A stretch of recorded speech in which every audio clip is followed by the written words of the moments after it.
Howdy folks, Little John. Doing something a little bit different today. Getting me Viking on and doing a little bit of mead. The old honey wine. Yeah, this will be my second attempt at a mead. I had a crack at a mead. It's quite a while ago now, a couple of years back. Didn't go so well, didn't come out too good. Never actually fermented out. I didn't have real good instructions, so this time I'm hoping I've got better idea what I'm doing and we'll have a crack at it. Big advantage this time is I have scored the honey for free, so the big expensive part of the exercise is not there. So basically the honey's come from the daughter-in-law's father, who in the day was an apiarist, still has some beehives in his garden. He's got a fantastic garden full of exotic fruits and vegetables. And his bees make absolutely beautiful honey. Anyone's watched the videos know that he did honey for my son's wedding, obviously the daughter-in-law's wedding. And I did the Russian Imperial Stout. But anyway, he's been giving me a bit of grief for a while about getting a mead done. And he sent over some honey. He sent me honey over. I've had this one in the cupboard for a while, and last time the kids were up for Christmas, he sent this one back with them. Now it's a bit hard to tell if this one's it's a bit lighter in colour, and what this is actually completely unfiltered. This is taken just straight off the hive, basically just knocked straight out of the honey, out of the honeycomb. It's not been spun, it's not been, played with it all by human hands. This is exactly how the bees intended, but this stuff has been spun, whatever they do, and it's cleaned. This has got a much more delicate sort of a flavour. So I thought, let's make that into mead. So as I said, I'm not certainly not an expert on mead, so I'm hoping this time I can get this right. So what I'm looking to do, I've got about 3.5 litres of spring water here in the pot warming up. Now what I'm going to do is I'm going to turn this down a little bit, so I don't want to boil this. What I'm going to do is I'm going to add the honey to this water and bring the water up to about 82 degrees, and this is just to make sure there's no bugs in the honey, we kill any bugs. So that I'm going to add, I've got 4 oranges which I've just cut up into small chunks, 2 cinnamon quills, just a small, basically a fistful of sultanas. Original recommendation says raisins, but we'll use sultanas on this one. And there's just 1 vanilla bean in there, which I've just cut up into smaller pieces. Haven't split it, just cut it up. So I'm going to start. We'll get this honey in the water. What we do is just make it a little bit easier to work with. Now I don't have a set gravity anything I'm looking for of this. I haven't run this through calculator. There's some mead calculators online where you can work out how much gravity you'll get out of your honey. Now I said, I've turned the heat on this, I've got the water up, it's come up to, I'm not sure what temperature it is, it's getting warm, but I don't want to scorch this honey. All I want to do is just make sure it's basically, as I said, sanitised. It's going to be warm enough to kill any bugs that are in it.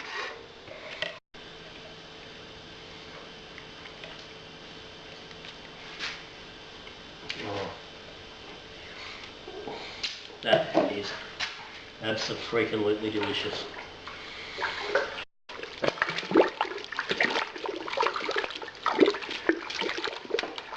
that in. The last time I had a crack at the mead, I got a bit carried away. I did work out what I was doing, and I'm going loosely off my memory of that first batch. I was meant to put one container and a little bit in. I ended up putting, I think, 2, and it was just ridiculously, the gravity was ridiculously high. Which I think could have been part of the problem. Okay, so that's what it's going in. So I'll get the heat back on that now. So while that's coming up the temp, I'll throw my oranges in. And again, just to knock off any germs or anything that's on them, make sure they're good. So,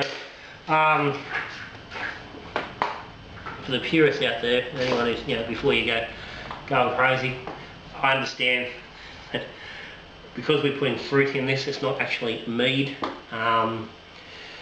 I think technically, and again I could be wrong, you can correct me if I am, but I think with the orange and whatnot, I think this makes it a melomel, or a malomel, I'm not sure how you pronounce it. But yeah, my understanding is once you add anything other than just honey and water, it's no longer mead. Becomes, I'm pretty sure it's a melomel, which is basically a fruited version of traditional mead. So let that keep coming up. As I said, last time I did this,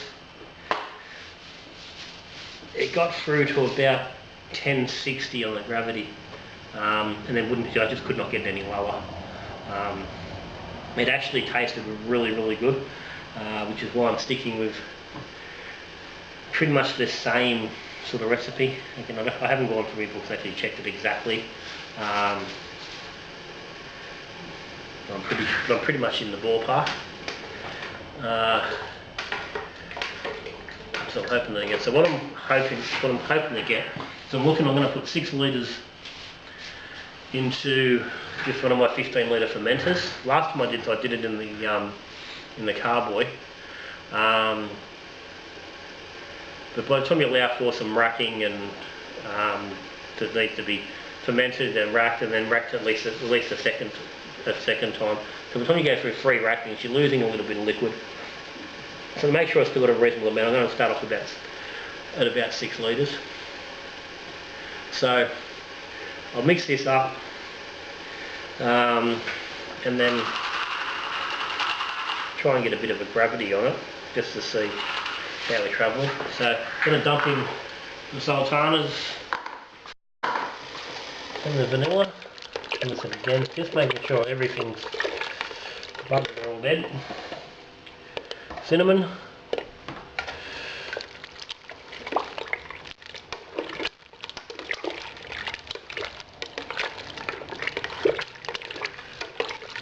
I haven't worried about crushing the cinnamon, I've just thrown them in. They'll, flavour will come out of them without too much trouble.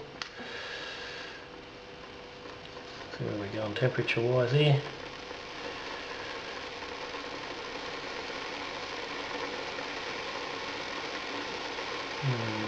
Luckily sneak it into the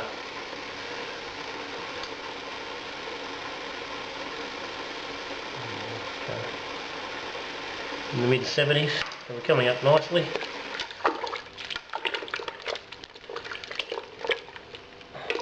So, I'm going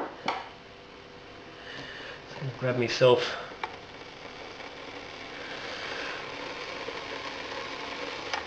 enough off there that I can get a gravity .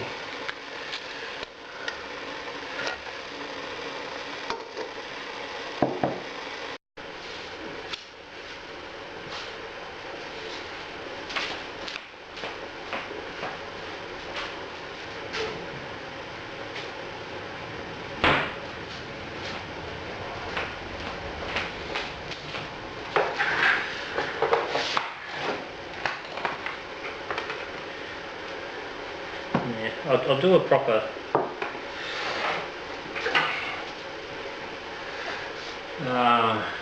hydro reading on it, but I'll just take a quick one with the reef rack.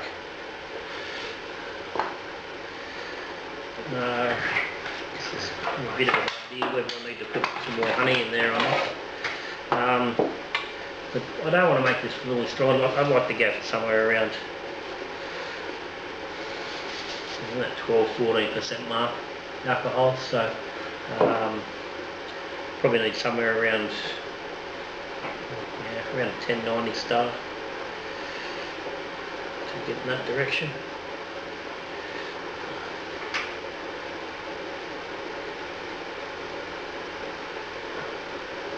Okay, that's giving me 1.110.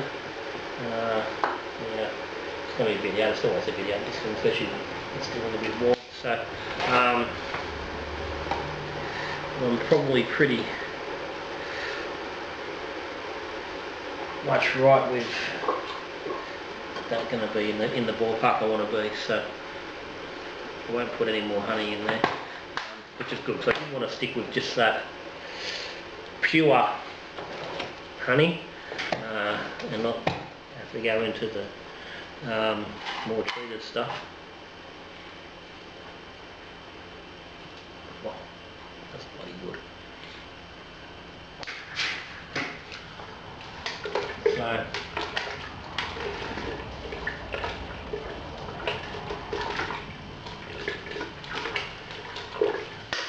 all I'm going to do now is I'll pop a lid on this like so. Okay, I'll turn that down to the point where it should just hold temperature without getting too much warmer. I'm going to let that sit for half an hour just to make sure everything's done. Then I'll give that the oranges and the cinnamon stuff the time to start just breaking down a little bit and extracting some of their flavours and putting them in there. Then half an hour's time I'll transfer that into the into the fermenter, and I'll stick that in the fridge and let it start cooling. And once it's cooled, I'll get some yeast on it. The yeast, I'll get them out. So I'm using Mangrove Jacks. That's the yeast. MO5 Mead yeast. So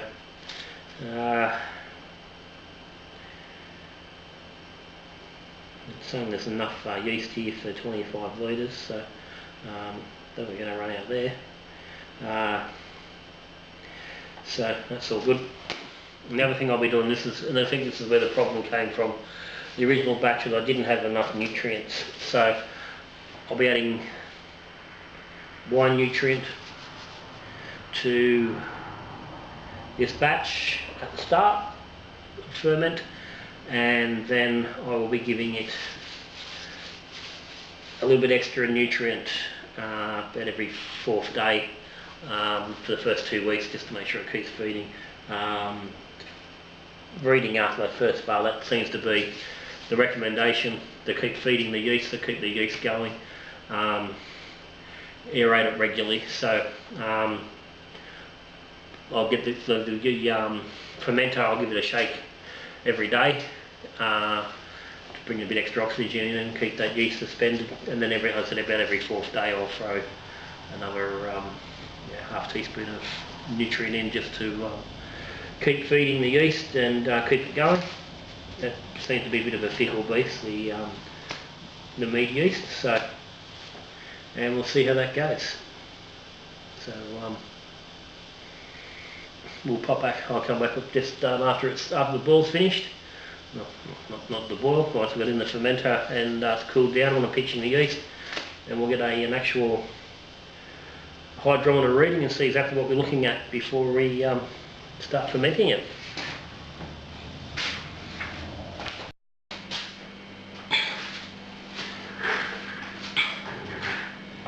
Okay, so our mustard is now cooled down to 21 degrees.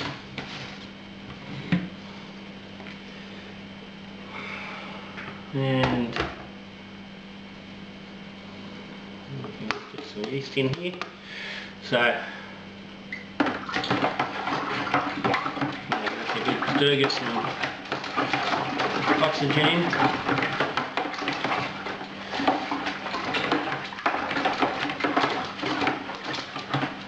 So I'll get some oxygen on this now. Get some yeast on. Now it's about 6:30 in the morning. Next morning it's not cool overnight, didn't cool down enough last night. So this afternoon after work I'll come home and I'll give this another bit of oxygen. Just another stir with actual oxygen.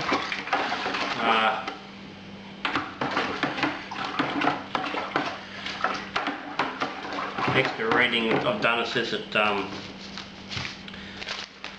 it needs a good hit of oxygen initially, help the yeast along, but to avoid it after that first sort of 12 hours. So that's where we'll go now.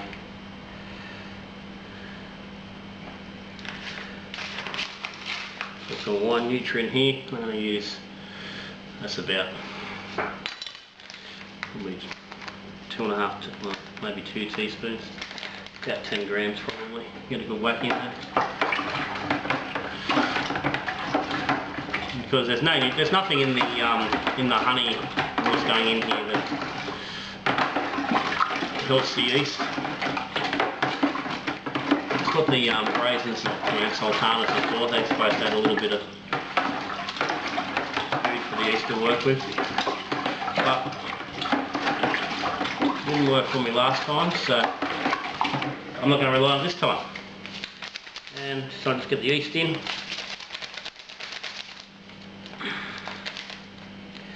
As I said, Mangrove Jack's MO5. It tells me this is enough to do 23 litres, so I don't think shouldn't have too much problem with this. Just put them in. Not worrying about rehydrating or anything like that. I mean, the reality is this is going to sit for quite a while once it's finished, before it sort of gets drunk. So anything from the yeast is going to have plenty of time to settle out. So that's ready to go. So it's going into the fridge. It's currently sitting on 21 degrees. That's where it'll sit. So measured gravity up, and it came in at 1.084. I've topped it up to 6 litres, so at 5 litres it would have been, that reading we had around the 1.1 would have been 1.11 would have been pretty accurate. So this is gonna, if it comes down to 1.0, which it should get close to, will be around that 11, low mid 11s, 11.2 I think it works out at. So even if we stop at 1.002, we're going to be around 11%. I would have preferred it being like 12.5 or 13, but hey, it is what it is, and I'm happy with that. I didn't need to, and I said I didn't need to go into that extra yeast, which isn't that pure untouched yeast, bloody honey. No, so I've just used that pure untouched honey, which is what I wanted to do. I really wanted to be able to just run with that, and then down the track we can do a different one. But that's it.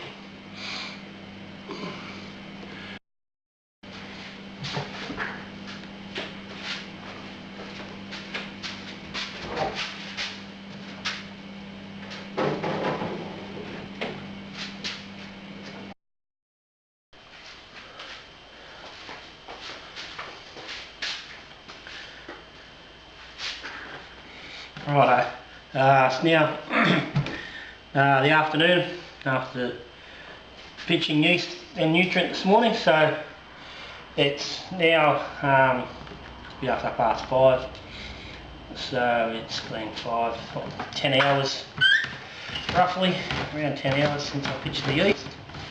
We had a little bit of positive pressure there in the airlock. A little bit of foam and scum happening there on the top.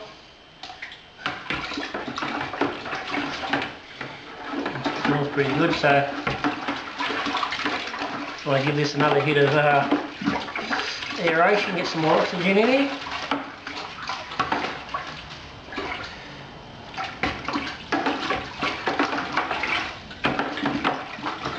And this is again just to help that yeast get going.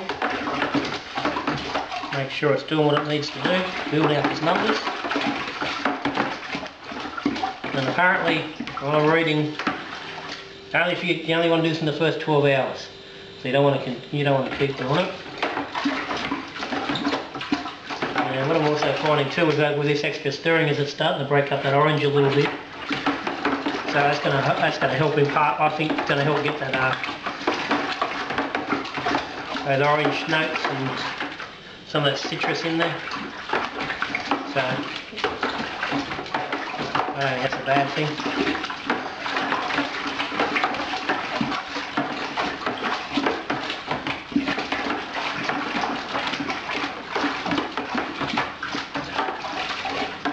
Righto. I think that'll do it. I don't think I got too silly with it. Well, that's just got to put enough in there, I think, to do the job. Certainly find out anyway. So, lid back on and back in the fridge. And let it sit now. It's going to sit for 4 days. So today's Monday. We'll pull him back out on Friday. And we'll stick a little bit more nutrient in there. And hopefully that'll get us going. We'll get a gravity sample on Friday, see how we're looking. Then from there I think we'll let it go for a week to go before we check on the progress.